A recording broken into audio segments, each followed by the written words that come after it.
Hi hello friends, welcome to super ടോപ്പിക്സിൻ്റെ മറ്റൊരു വീഡിയോയിലേക്ക് എല്ലാവർക്കും സ്വാഗതം. ഇന്നത്തെ ഒരു സ്പെഷ്യൽ വീഡിയോ ആണ്. കാരണം 3 വ്യൂവേഴ്സ് അടുത്തിടെയായിട്ട് 3 കാര്യങ്ങൾ ആവശ്യപ്പെട്ടിട്ടുണ്ടായിരുന്നു വീഡിയോ ആക്കണമെന്ന്. അപ്പോൾ ആ 3 കാര്യങ്ങളും കൂടെ ചേർത്തുകൊണ്ട് ഇന്ന് ഞാനൊരു ചെറിയ വീഡിയോ ഷെയർ ചെയ്യുകയാണ്. അപ്പോൾ സോൾനിക്ക് പറഞ്ഞിട്ടുള്ളത് ആമയുടെ വീഡിയോ അപ്ഡേറ്റ് ചെയ്തിടാമോ എന്നാണ്. അപ്പോൾ ഞാൻ ആദ്യം തന്നെ അത് കാണിക്കാം. Red eared sliders. അപ്പോൾ റെഡ് ഇയേർഡ് സ്ലൈഡറിൻ്റെ 2 വീഡിയോ ഞാൻ ഇതിന് മുമ്പ് ഇട്ടിട്ടുണ്ടായിരുന്നു. പക്ഷേ അന്നൊക്കെ നല്ല കുഞ്ഞായിരുന്നു, എൻ്റെ ആമകൾ നല്ല കുഞ്ഞായിരുന്നു. പക്ഷെ ഇപ്പം നല്ല വലിപ്പം വെച്ചിട്ടുണ്ട്. ഇവരാണ് രണ്ടുപേരും. ഇന്നൊന്ന് പുറത്തൊക്കെ ഇറക്കിയിട്ടുണ്ട്. ഞാൻ ഇടയ്ക്ക് ഇങ്ങനെ പുറത്തൊക്കെ ഇറക്കി ഒന്ന് കറക്കും. കാരണം ഇവരെ ഈ സ്ലൈഡർ എന്ന് വിളിക്കാനുള്ള കാരണം തന്നെ ഇവർക്ക് ഈ കല്ലിൽ കൂടി ഇഴയാൻ ഭയങ്കര ഇഷ്ടമാണ്. നല്ല സ്പീഡിൽ ഇഴയും. അതാണ് ഇവരെ അങ്ങനെ സ്ലൈഡേഴ്സ് എന്ന് പറയുന്നത്. അപ്പോൾ ഇതിൻ്റെ എങ്ങനെയൊക്കെയാണ് ഇതിൻ്റെ ഫുഡ്, അല്ലെങ്കിൽ ഇവരെ എങ്ങനെയാണ് വളർത്തേണ്ട ആ രീതികൾ എല്ലാം ഞാൻ ആ 2 വീഡിയോയിലായിട്ട് പറഞ്ഞിട്ടുണ്ട്. പിന്നെ മെയിനായിട്ട് അതിലൊക്കെ വരുന്ന കമൻറ്റ് ബോക്സിൽ വരുന്ന ഒരു സംശയം ആളുകൾക്ക് ഇതിനെ എവിടെ നിന്നാണ് വാങ്ങിയെന്നാണ്. ഇത് നമ്മൾ അക്വേറിയം ഷോപ്പിലൊക്കെ കാണും. അപ്പം എല്ലാ അക്വേറിയം ഷോപ്പിലും ഉണ്ടാവണം എന്നില്ല. അപ്പോൾ ചിലയിടത്തൊക്കെ ഞാനിപ്പോൾ കാലിക്കറ്റ് സ്റ്റേഡിയത്തിൻ്റെ അടുത്തുള്ള മലബാർ പെറ്റ്സിൽ നിന്നാണ് ഇവരെ വാങ്ങിയത്. വളരെ കുഞ്ഞായിട്ട് വാങ്ങിയതാണ്. അപ്പോൾ ഇത് നമ്മൾ വളർത്തുമ്പോൾ ശ്രദ്ധിക്കേണ്ട ഒരു കാര്യം, ഇവരുടെ ആ ഒരു എപ്പോഴും നല്ല വൃത്തിയായിട്ടുള്ള ഒരു രീതിയിലായിരിക്കണം നമ്മൾ വളർത്തേണ്ടത്. അപ്പോൾ വൃത്തിയില്ലാതെ വെള്ളം ഒക്കെ വൃത്തിയില്ലാതെ അതിൻ്റെ ഉള്ളിലൊക്കെ കിടക്കുമ്പോൾ പെട്ടെന്ന് ഷെല്ലിൽ ബാക്ടീരിയ വരാനുള്ള ചാൻസ് ഉണ്ട്. അപ്പോൾ ഈ ബാക്ടീരിയ നമ്മൾ ഇവരെ കൈകൊണ്ട് പിടിക്കുമ്പോൾ അത് നമുക്ക് അസുഖങ്ങളും ഉണ്ടാക്കും. വയറിനൊക്കെ അസുഖങ്ങൾ വരാൻ വളരെ ചാൻസ് കൂടുതലാണ്. അപ്പോൾ അതൊന്ന് ശ്രദ്ധിക്കുക. അപ്പോൾ എപ്പോഴും നല്ല വൃത്തിയുള്ള ഒരു അന്തരീക്ഷത്തിലായിരിക്കണം ഇവരെ നമ്മൾ വളർത്തേണ്ടത്. അപ്പം ബാക്കി കാര്യങ്ങളൊക്കെ ഞാൻ 2 വീഡിയോയിലായിട്ട് ഞാൻ പറയുന്നുണ്ട്.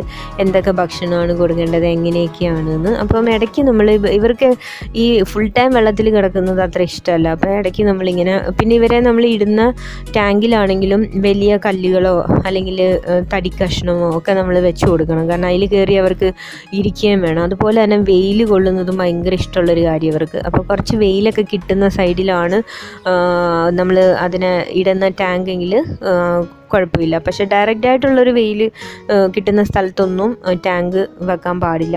അപ്പോൾ അങ്ങനെ ഒന്ന് ശ്രദ്ധിക്കുക. അപ്പോൾ ഇത്രയാണ് ഇവരെ കുറിച്ചിട്ട് പറയാനുള്ളത്. അപ്പോൾ സോൾനിക്ക് പറഞ്ഞതുപോലെ ഞാൻ ആമയെ കാണിക്കുന്നുണ്ട്. നന്നായിട്ട് വലുതായിട്ടുണ്ട് ഇവർ. ഇനി അടുത്തത് നമ്മുടെ സിനു വാപ്പൂട്ടി. സിനു പറഞ്ഞിരിക്കുന്നത് ടൊറേനിയയുടെ വിത്തുകൾ എടുക്കുന്ന ഒന്ന് കാണിച്ചു തരുമോ എന്നാണ്. ടൊറേനിയ എന്ന് പറയുമ്പോൾ ഞാൻ ടൊറേനിയയുടെ ഒരു വീഡിയോ ഇട്ടിട്ടുണ്ട്. അപ്പോൾ അതിൻ്റെ വിത്തുകൾ വളരെ, നമ്മൾ ബിരിയാണിക്ക് എടുക്കുന്ന കസ്കസ് ഉണ്ടല്ലോ, ബിരിയാണിയിൽ ചേർക്കുന്ന, അപ്പോൾ ആ ഒരു കസ്കസിൻ്റെ പോലെ തരികളായിട്ട്, വെറും പൊടി തരികളായിട്ട് ഇതുപോലെ ഇരിക്കുന്ന വിത്തുകളാണ് ടൊറേനിയയ്ക്കുള്ളത്. ഈ ഒരു ചെടിയുടെ പ്രത്യേകത ഞാൻ ആ വീഡിയോയിൽ പറയുന്നുണ്ട്. ഭയങ്കര സ്നേഹമുള്ള ചെടിയാണ്. ഒരിക്കലും നമ്മളെ വിട്ടുപിരിഞ്ഞു പോകത്തില്ല. ഒരു പ്രാവശ്യം ഒന്ന് വീട്ടിൽ കൊണ്ടുവന്ന് നട്ടാൽ മതി. ഇതിൻ്റെ വിത്തുകൾ അവിടെ ഇവിടെയൊക്കെ വീണിട്ട് ഇവിടെ പറമ്പിലെല്ലാം ഇപ്പോൾ ടൊറേനിയയുടെ തൈകൾ പിടിച്ച് നിൽക്കുകയാണ്. പലരും എൻ്റെ അടുത്ത് സീഡ് ചോദിച്ചിട്ടുണ്ടായിരുന്നു. ഇപ്പോഴത്തെ ഈ ഒരു കണ്ടീഷൻ ആയതുകൊണ്ട് എനിക്കതൊന്ന് പോസ്റ്റ് ഓഫീസിൽ പോകാനോ അല്ലെങ്കിൽ അതൊന്ന് പോസ്റ്റ് ചെയ്യാനോ ഒന്നും പറ്റാത്തൊരവസ്ഥ ആയതുകൊണ്ടാണ് കേട്ടോ. സീഡ് ചോദിച്ചവർക്കൊക്കെ ഞാൻ പതുക്കെ അയച്ചു തരുന്നുണ്ട്. അപ്പോൾ ഇതിൻ്റെ സീഡ് ടൊറേനിയയുടെ സീഡ് എടുക്കുന്നത് ഈ രീതിയിലാണ്. തരികളായിട്ട് ഇങ്ങനെ പൊടി തരികളായിട്ടിരിക്കും നിറയെ.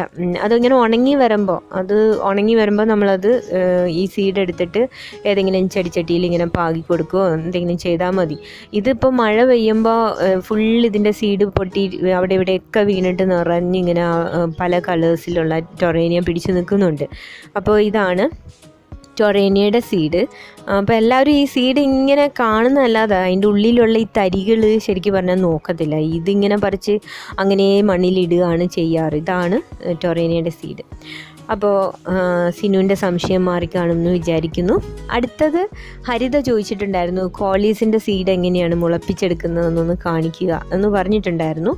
അപ്പോൾ കോളീസിൻ്റെയും ഒരു വീഡിയോ ഞാൻ ഇട്ടിട്ടുണ്ടായിരുന്നു. കോളീസിൻ്റെ സീഡ് നമ്മളുടെ തുളസിയുടെ ആ പൂ പോലെ തോന്നും. കോളീസിൻ്റെ പൂ കണ്ടു കഴിഞ്ഞാൽ ആ നിറത്തിന് മാത്രം ഒരു വ്യത്യാസം. കോളീസിൻ്റെ പൂവിനൊരു വയലറ്റ് കളർ വരുന്നുണ്ട്, ലൈറ്റ് വയലറ്റ് ഷെയ്ഡ് വരുന്നുണ്ട്. പക്ഷേ തുളസിക്ക് ബ്രൗൺ കളറിലാണ് നിൽക്കുന്നത്. പക്ഷേ ആ ഒരു ഷേപ്പൊക്കെ, പൂവിൻ്റെ ഷേപ്പൊക്കെ സീഡൊക്കെ ഒരേപോലെ തോന്നും നമുക്ക് കണ്ടു കഴിഞ്ഞാൽ.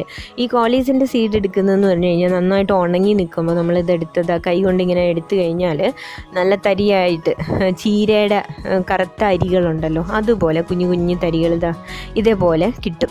ഇത് നമ്മൾ ഇതേപോലെ മണ്ണ് ചെടിച്ചട്ടികളിലോ അല്ലെങ്കിൽ ഏതെങ്കിലും ഒരു ഭാഗത്തോ നമ്മൾ പാകി കഴിഞ്ഞാൽ അത് മുളച്ച് വരുന്നതായിരിക്കും.